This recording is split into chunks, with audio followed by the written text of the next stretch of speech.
Hello दोस्तों, स्वागत है आप सबका ट्रांसफॉर्मर सीरीज में। लास्ट वीडियो में हमने ये देखा था कि जो अभी की एआई एप्लीकेशंस हैं वो किस तरीके से वर्क करती हैं, किस तरीके से फ्रंट एंड, बैक एंड और एलएलएम एक साथ सिंक होकर के जो प्रॉब्लम्स है उसको रिजॉल्व करते हैं। और इस सब में जो एलएलएम है वो एक ब्रेन की तरह काम करता है।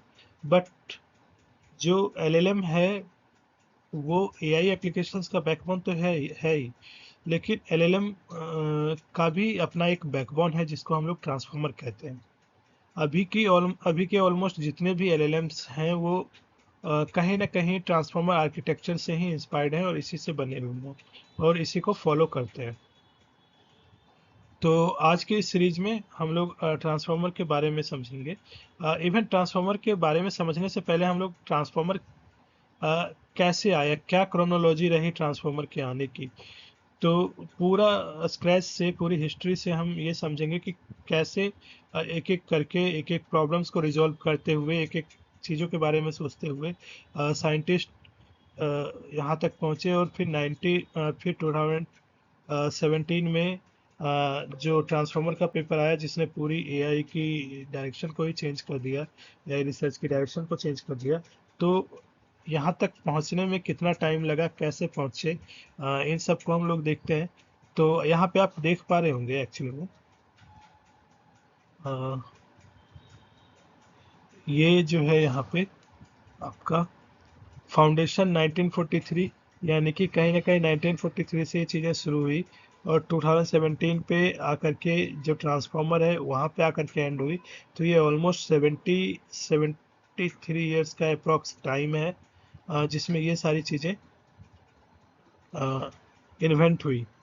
तो अब वन बाय वन इसको देखते हैं कि क्या क्रोनोलॉजी रही और किस तरीके से ये पूरा का पूरा सिस्टम वर्क किया।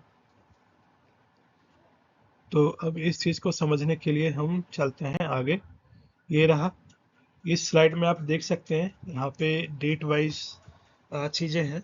यहाँ पे मैं आपको इसको शुरू करने से पहले ही बता दूं कि यहाँ पे मैंने इसको अलग कर रखा है। ये एक्चुअली में ये हार्डवेयर इम्प्लीमेंटेशन है, तो इसलिए मैंने इसको अलग से रखा हुआ है। ठीक है, तो अब शुरू करते हैं और समझते हैं कि क्या क्रोनोलॉजी रही। तो सबसे पहले बात करते हैं अगेन 1943 में ही। 1943 में मैकलच वरेन मैकलच एंड वल्टर पिट्स ने मैकलच पिट्स न्यूरॉन दिया और ये पहला मैथमेटिकल आर्टिफिशियल न्यूरॉन था जो बायोलॉजिकल न्यूरॉन से इंस्पायर था। बट इसमें जो लिमिटेशंस थी वो ये थी कि जब मैकलच पिट्स न्यूरॉन बना रहे थे तो इन्होंने एक एजम्पशन किया था कि वेट कभी भी चेंज नहीं होगा, और अगर वेट चेंज नहीं होगा तो डेट मीन्स जो न्यूरॉन है वो लर्न नहीं करेगा।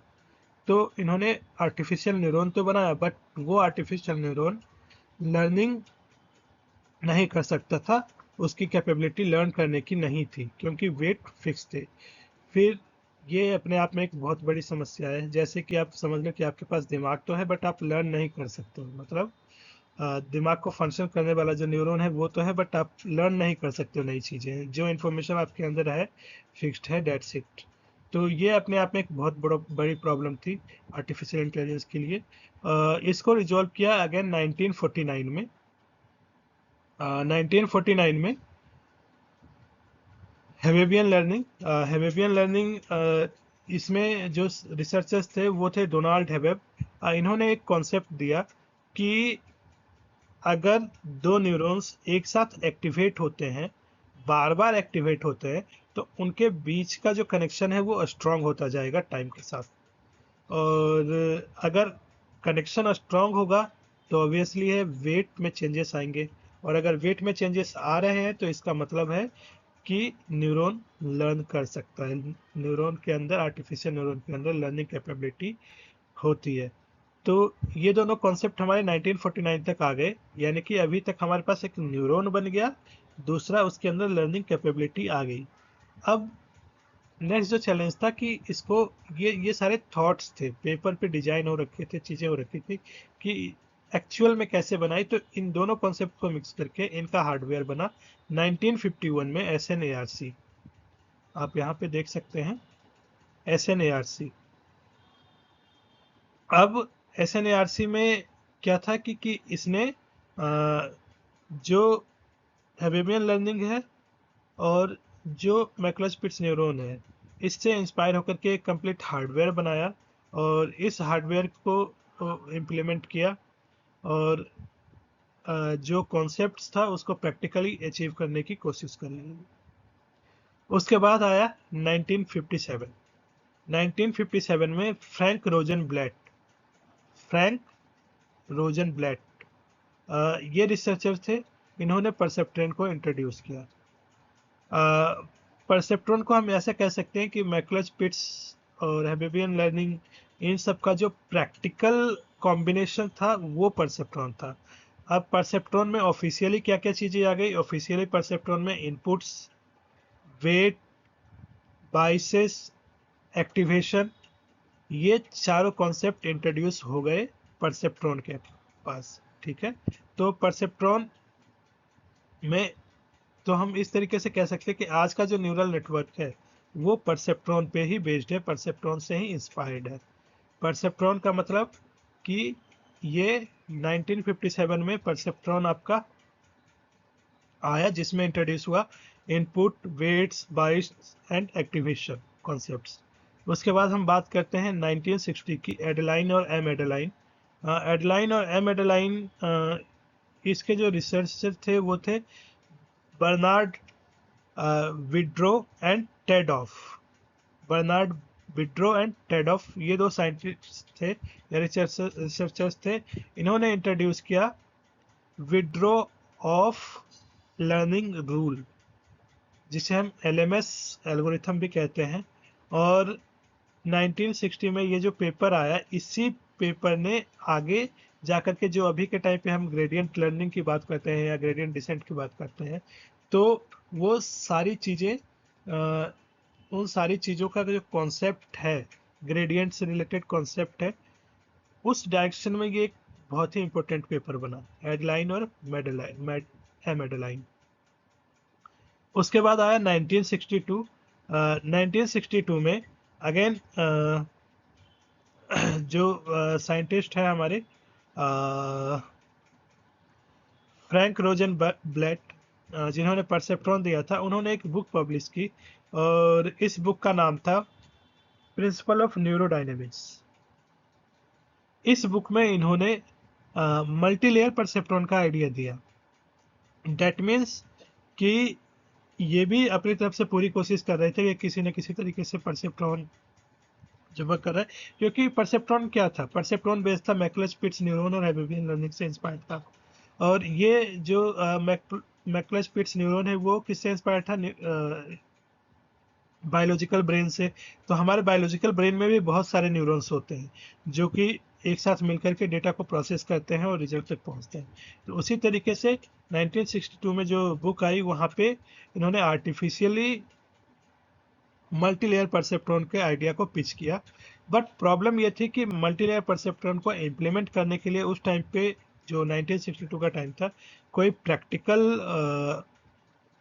एल्गोरिथम नहीं था, कोई इफेक्टिव सपोर्ट नहीं था। उसकी वजह से इस आइडिया पे ज़्यादा ध्यान नहीं दिया गया।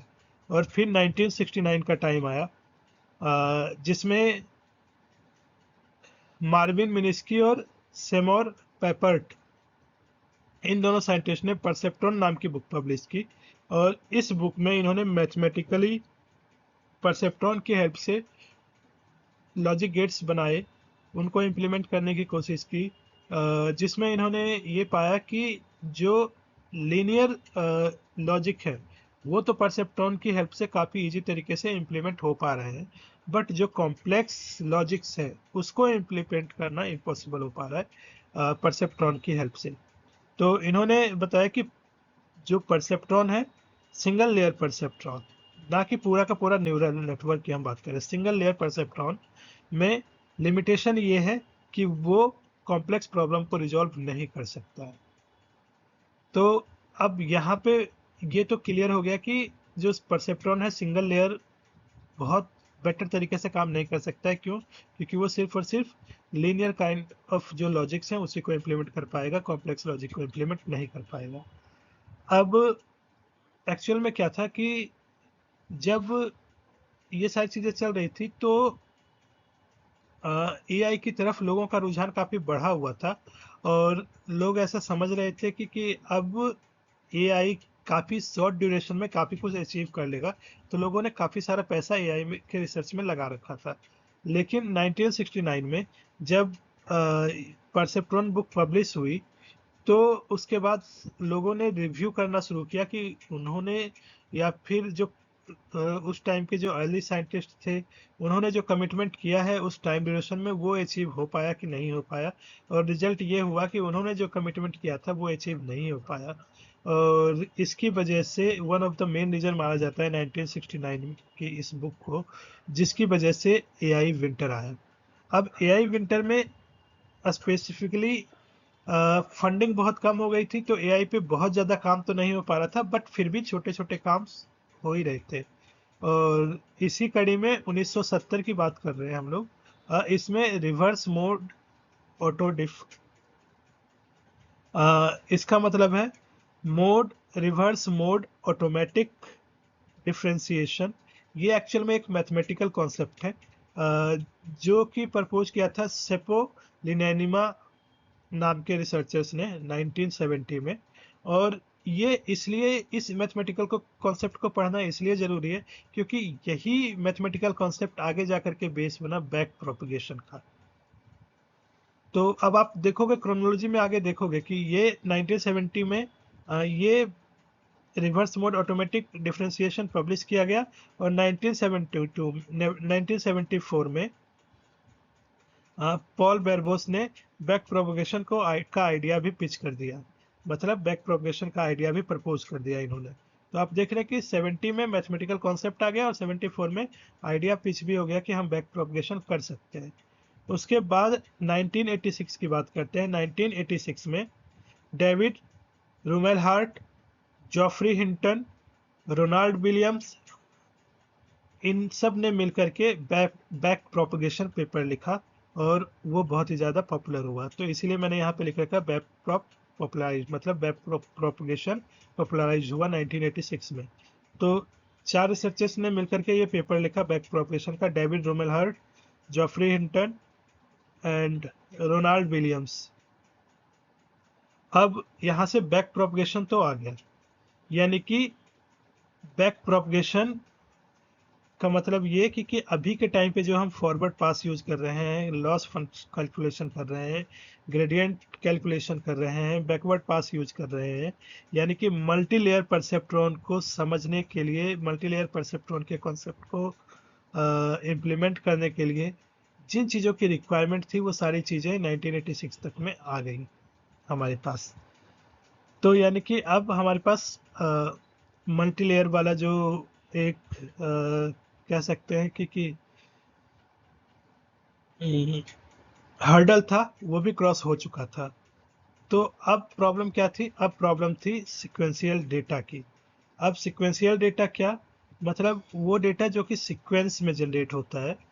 जैसे कि आप टेक्स्ट की बात कर लो, स्पीच की बात कर लो, टाइम सीरीज डेटा की बात कर लो, तो इसमें सीक्वेंस होता है। तो अब सीक्वेंस डेटा को किस तरीके से प्रोसेस किया जाए, क्योंकि जो नॉर्मल फीड फॉरवर्ड नेटवर्क था, यानी कि नॉर्मल मल्टीलेयर परसेप्ट्रॉन्स थे, उनमें उनसे ये जो टाइम सीरीज डेटा था वो बहुत अच्छे तरीके से वर्क नहीं कर पा रहा था एमएलपी के साथ। तो अब इसके लिए कुछ नया कॉन्सेप्ट लाना था। तो इसके लिए जो कॉन्सेप्ट आया वो आया आरएनएन का कॉन्सेप्ट आया 1986 में। अब आरएनएन क्या है? Recurrent neural network. तो 1986 में जब आरएनएन इंट्रोड्यूस किया गया तो इसके साथ ही एक और चीज इंट्रोड्यूस कर गई, हिडन स्टेट। एमएलपी के अंदर मल्टी लेयर परसेप्ट्रॉन होता है, तो इसमें हिडन लेयर्स होते हैं और आरएनएन में हिडन स्टेट होता है। हिडन लेयर और हिडन स्टेट में एक बहुत ही माइनर सा डिफरेंस है, तो वो आप लोग सर्च करना और सर्च करके कमेंट करना कि क्या डिफरेंस है। तो हिडन स्टेट 1986 में आरएनएन आया और इसी में हिडन स्टेट इंट्रोड्यूस हुआ। अब हिडन स्टेट करता क्या था? हिडन स्टेट एक मेमोरी थी, ठीक है। इस मेमोरी में क्या होता था कि जो नेटवर्क है अपने से एक पीछे के स्टेट को लर्न करके रखता था, मतलब पीछे के स्टेट की इंफॉर्मेशन को स्टोर करके रख सकता था अपने से सिर्फ और सिर्फ जस्ट एक स्टेप पीछे के इंफॉर्मेशन को। तो इस तरीके से टाइम सीरीज डेटा आरएन के साथ काम करने लग गया। फिर 1986 में जॉर्डन नेटवर्क और हेलमन नेटवर्क आया। इन्होंने रिकरेंसी को काफ़ी स्ट्रॉन्ग किया। रिकरेंट जो था कॉन्सेप्ट, उस कॉन्सेप्ट को काफ़ी स्ट्रॉन्ग किया जॉर्डन नेटवर्क और हेलमन नेटवर्क ने 1986 और 1990 में। बट प्रॉब्लम ये थी कि आरएनएन में रिकरेंसी के अलावा जो प्रॉब्लम थी वो ये थी कि वेनिसिंग ग्रेडियंट की या फिर एक्सप्लोडिंग ग्रेडियंट की। अब वेनिसिंग ग्रेडियंट और एक्सप्लोडिंग ग्रेडियंट क्या होता है? वेनिसिंग ग्रेडियंट ये होता है कि जो ग्रेडियंट डिसेंट है अगर वो बहुत ही लो हो जाए, ठीक है, तो यानी कि बहुत ही छोटा हो जाए, तो जो मॉडल है वो पुरानी इंफॉर्मेशन को भूलने लग जाता है। और वो छोटा कब होता है? जब वो बहुत ही बड़े डेटा साइज को प्रोसेस कर रहा होता है। तो इसीलिए इसको हम दोनों ही कॉन्सेप्ट में बोल सकते हैं कि वेनिसिंग ग्रेडियंट या फिर एक्सप्लोडिंग ग्रेडियंट। वेनिसिंग ग्रेडियंट का मतलब ये कि ग्रेडियंट खत्म हो रहा है, एक्सप्लोडिंग का मतलब बहुत ज़्यादा हो गया है। तो बहुत ज़्यादा ग्रेडियंट कब होगा? जब डेटा बहुत ज़्यादा होगा, और डेटा जब बहुत ज़्यादा होगा तो ग्रेडियंट बहुत ज़्यादा होगा, और बहुत ज़्यादा ग्रेडियंट एक्चुअली में आरएनएन सिक्वेंशियली काम करता है, तो सीक्वेंस के थ्रू ग्रेडियंट बहुत लो होता जाएगा, बहुत ही शॉर्ट होता जाएगा, जिसके कारण वो पुरानी इंफॉर्मेशन को भूल जाएगा। तो यहाँ तक आरएनएन तक तो चीज़ क्लियर हो गई और हमें यह भी पता चल गया कि इसकी लिमिटेशन क्या थी। अब हम आ जाते हैं 1990 में। 1990 में बीपीटीटी यानी कि बैक प्रोपगेशन थ्रू टाइम, ये एक कॉन्सेप्ट आया जो कि बैक प्रोपगेशन का एक्सटेंशन था। ठीक है, बैक प्रोपगेशन कब आया है हमारे पास? 1986 में आया है। उसके 4 साल बाद बीपीटीटी आया, यानी कि बैक प्रोपगेशन थ्रू टाइम, जो कि बैक प्रोपगेशन का ही एक्सटेंशन था। अब यहाँ पे हमारी समझने वाली बात यह है कि आरएनएन क्या है? सिर्फ और सिर्फ एक आर्किटेक्चर है। ठीक है, आरएनएन क्या है? एक आर्किटेक्चरल डिजाइन है। बट अब अगर एक्चुअली में इसको इम्प्लीमेंट करना है तो हमें ज़रूरत पड़ेगी बीपीटीटी की। ठीक है, अब बीपीटीटी में क्या होता है कि बीपीटीटी में आरएनएन को टाइम स्टेप्स के साथ इनरोल किया जाता है। ठीक है, हर टाइम स्टेप पे एक ग्रेडियंट कैलकुलेट होता है और उसके अकॉर्डिंग वेट अपडेट किया जाता है। लेकिन अब जो मैंने आपको पहले समझाया आरएनएन की जो प्रॉब्लम, एक्चुअली में 1990 में बीपीटी जब इम्प्लीमेंट हो रहा था, यानी कि आरएनएन को इम्प्लीमेंट कर रहा था, तब यहाँ से वो कॉन्सेप्ट रेज हुआ, यहाँ से ये प्रॉब्लम रेज हुआ कि बीपीटीटी क्या कर रहा था कि आरएनएन को टाइम स्टेप के साथ इनरोल कर रहा था। अब टाइम स्टेप में क्या हो रहा था कि हर टाइम स्टेप पे एक ग्रेडियंट कैलकुलेट हो रहा था और ये सीक्वेंस में हो रहा था। तो अगर डेटा बहुत लंबा था तो ग्रेडियंट बहुत छोटे हो जा रहे थे, जिसे हम वेनिसिंग ग्रेडियंट कह रहे हैं, या फिर बहुत बड़े हो जा रहे थे, जिसे हम एक्सप्लोडिंग ग्रेडियंट कहते हैं। तो ये सबसे बड़ी प्रॉब्लम बनी, जिसके कारण की एक्यूरेसी, जो डेटा की एक्यूरेसी थी, मतलब जो मॉडल की एक्यूरेसी थी, वो बहुत ही लो थी, वो बहुत ही बेटर तरीके से नहीं आ पा रही थी। तो अब इसी को प्रॉब्लम को दूर करते हुए 1997 में LSTM इंट्रोड्यूस किया गया। ठीक है, LSTM का जो फुल फॉर्म है वो है लॉन्ग शॉर्ट टर्म मेमोरी। अब लॉन्ग शॉर्ट टर्म मेमोरी ये क्या कर रहा था LSTM कि इसमें बहुत सारे गेट इंट्रोड्यूस किए गए, just like input gate, forget gate, output gate, जिनकी वजह से इंफॉर्मेशन को लॉन्ग टर्म तक प्रिजर्व करके रखना शुरू किया। और ये कॉन्सेप्ट दिया सेप हॉर्चरेटर एंड जर्गन अस्क्रिम अस्किमडवर। ये दो रिसर्चर्स थे जिन्होंने इस कॉन्सेप्ट को दिया। LSTM और लॉन्ग शॉर्ट टर्म मेमोरी 1997 में आया। इसमें गेट्स इंट्रोड्यूस हुए, इनपुट गेट, फोर गेट और आउटपुट गेट। अब यहाँ के बाद बात आई है 1997 में बाई डायरेक्शनल RNN की। तो जो LSTM में था, तो LSTM में के आने से, यानी कि जो हमारे पास बैनिशिंग ग्रेडियंट की प्रॉब्लम थी, तो LSTM के इंट्रोड्यूस होने से वो काफ़ी हद तक कम हो गई थी। लेकिन अभी भी एक जो लिमिटेशंस थी वो ये थी कि इंफॉर्मेशन एक एक स्टेप करके प्रोसेस हो रहा था, यानी कि प्रोसेस कंप्लीट इंफॉर्मेशन को प्रोसेस करने के लिए स्टेप बाय स्टेप चीज़ें फॉलो की जा रही थी, यानी कि सीक्वेंस में चीज़ों को फॉलो किया जा रहा था, और जिसके कारण कि काफ़ी टाइम लग रहा था। तो इस टाइम को शॉर्ट करने के लिए रिसर्चर्स ने सोचा कि सेंटेंस को सिर्फ एक ही डायरेक्शन से नहीं पढ़ के हम दोनों डायरेक्शन से पढ़ते हैं। यानी कि अगर हम सेंटेंस को लेफ्ट टू राइट पढ़ रहे हैं तो हम उसको राइट टू लेफ्ट भी पढ़ते हैं। इससे क्या होगा कि इससे कॉन्टेक्स्ट और ज़्यादा बेटर मिलेगा, और जब कॉन्टेक्स्ट और ज़्यादा बेटर मिलेगा तो जो सेंटेंस है जो उसको समझना भी काफ़ी बेहतर होगा, और उसका आउटपुट भी हमें बेटर मिलेगा। बट अभी भी इस कॉन्सेप्ट में भी जो मेन प्रॉब्लम थी सीक्वेंस की, वो सीक्वेंस की प्रॉब्लम बनी ही रही, यानी कि अभी भी डेटा RNN के थ्रू भी सिक्वेंशियली ही रीड किया जा रहा था, जो कि बहुत ही ज़्यादा टाइम कंज्यूमिंग था। अब इसी के बाद यहाँ पे बात करना चाहूँगा, ये यहाँ से लैंग्वेज प्रोसेसिंग की लीग शुरू हो रही है 2003 से। ठीक है, ऐसा नहीं है कि इससे पहले लैंग्वेज प्रोसेसिंग नहीं चल रहा था, इससे पहले भी आपने देखा है कि हिस्ट्री में कि ऑलमोस्ट 1957 या 55 58 के अराउंड में जो साइंटिस्ट थे उन्होंने मशीन बनाई थी, और ऑलमोस्ट 60 लाइंस जो रशियन लैंग्वेज थी उसको इंग्लिश में ट्रांसलेट किया था। तो लैंग्वेज प्रोसेसिंग भी अपना पूरा कंप्लीट चल रहा था। बट 2003 का टाइम वो टाइम है जिससे कि लैंग्वेज प्रोसेसिंग काफ़ी इम्प्रूव हुई, और फिर 2003 से 2013 में वर्ड टू वेक आया, और जो मेन सीक्वेंस टू सीक्वेंस 2014 में आया, जो कि ट्रांसफॉर्मर का एक इम्पोर्टेंट पार्ट भी है। तो इसीलिए हम लोग इसको भी समझने की कोशिश करते हैं कि इसमें क्या हुआ।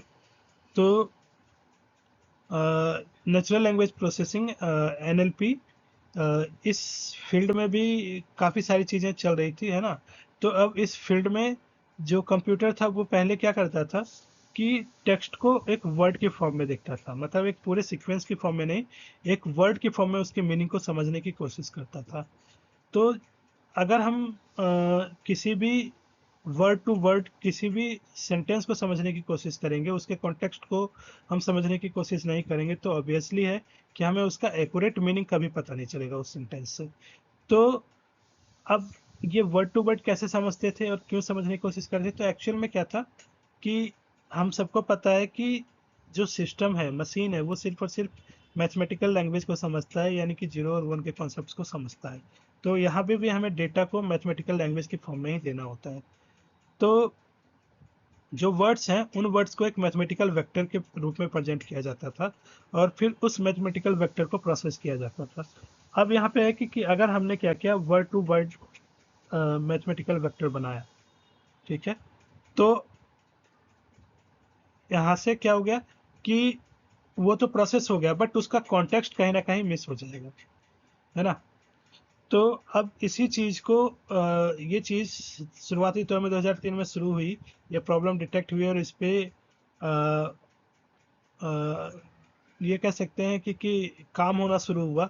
और उसके बाद फिर डिस्ट्रीब्यूटेड रिप्रेजेंटेशन के थॉट्स आए कि किस तरीके से इसको डिस्ट्रीब्यूट किया जाए, डिस्ट्रीब्यूटेड अप्रोच लाया जाए।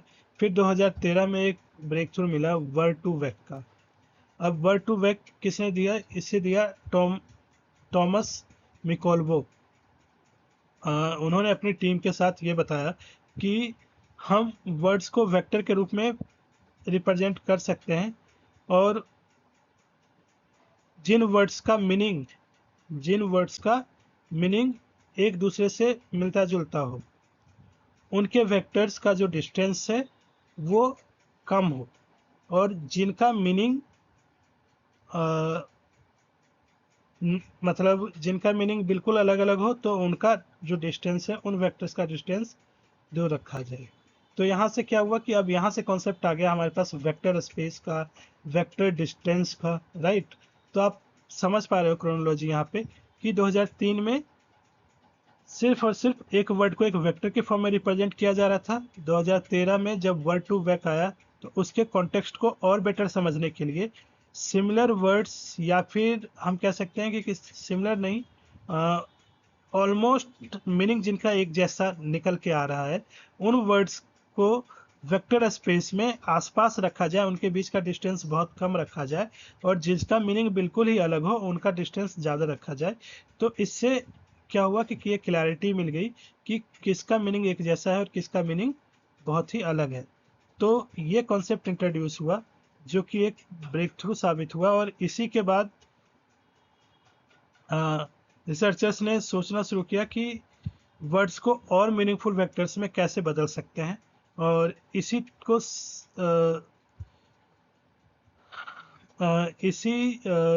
थॉट को इम्प्रूव करते हुए 2014 में सीक्वेंस टू सीक्वेंस आर्किटेक्चर आया, जिसमें कि पूरे के पूरे सेंटेंस को बहुत ही अच्छे तरीके से प्रोसेस किया जाने लगा।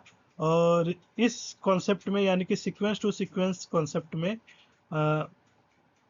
डिकोडर आउटपुट सेंटेंस को जनरेट करता था, और यही एक कह सकते हैं कि जो सीक्वेंस टू सीक्वेंस आर्किटेक्चर था उसका एक बैकबोन पार्ट बना डिकोडर आर्किटेक्चर। और फिर इसकी हेल्प से पूरे के पूरे सेंटेंस के सीक्वेंस को हम लोग जो अभी समझ पाते हैं, जो कॉन्टेक्स्ट की हम बात करते हैं, जो एआई एजेंट्स पे जो काम कर रहे होंगे या एजेंटिक एआई पे काम कर रहे होंगे, तो उनको आइडिया होगा कि उनसे पूछा जाता है, कई बार इंटरव्यू में भी ये क्वेश्चंस पूछा जाता है कि वेक्टर डिस्टेंस क्या होता है, how we can calculate the, या फिर जो वेक्टर स्पेस में है उसमें एक जैसे मीनिंग के डेटा को कैसे स्टोर किया जाता है। तो ये सारे कॉन्सेप्ट यहाँ सीक्वेंस टू सीक्वेंस से निकल के आए। अब इसके बाद जब सीक्वेंस टू सीक्वेंस का सारा काम हो रहा था, तो अब हम बात करते हैं 2014 की। GRU 2014 में आया हमारे पास GRU।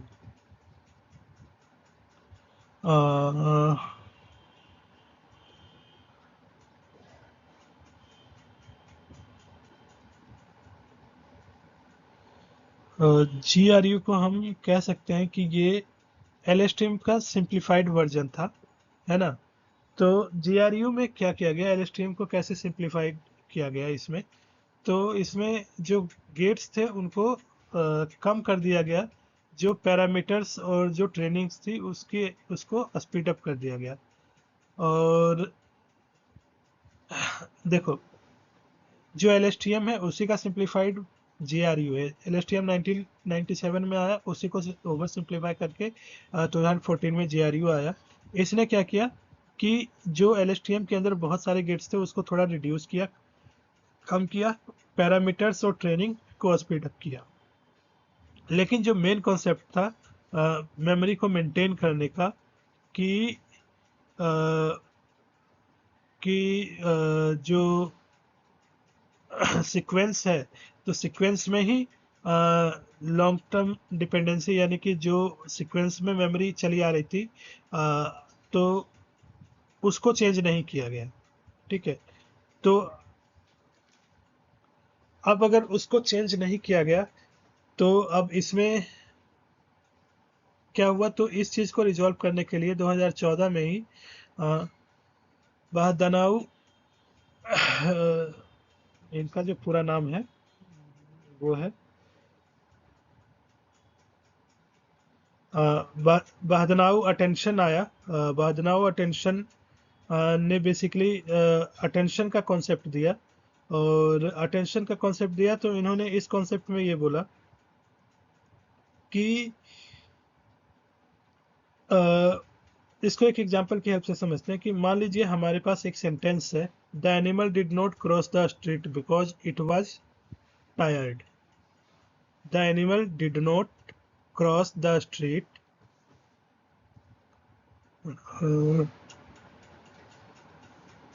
यहाँ पे हम समझते हैं, यहाँ पे हमने कॉन्सेप्ट लिखा, the animal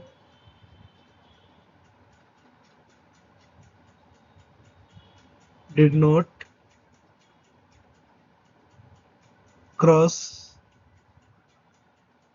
the street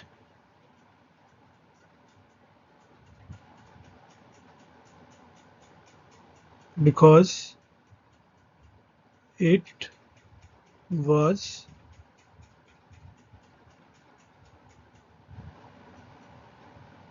tired। तो अब यहाँ पे है कि मशीन कैसे समझेगा कि इट किसको रेफर कर रहा है, यानी कि इट यहाँ पे एनिमल को रेफर कर रहा है, तो मशीन कैसे समझेगा कि इट किसको रेफर कर रहा है। तो अब इसको समझने के लिए क्या होगा कि कोई नया वर्ड जनरेट नहीं होगा। जब यहाँ पे क्या होगा कि हर एक वर्ड दूसरे वर्ड के साथ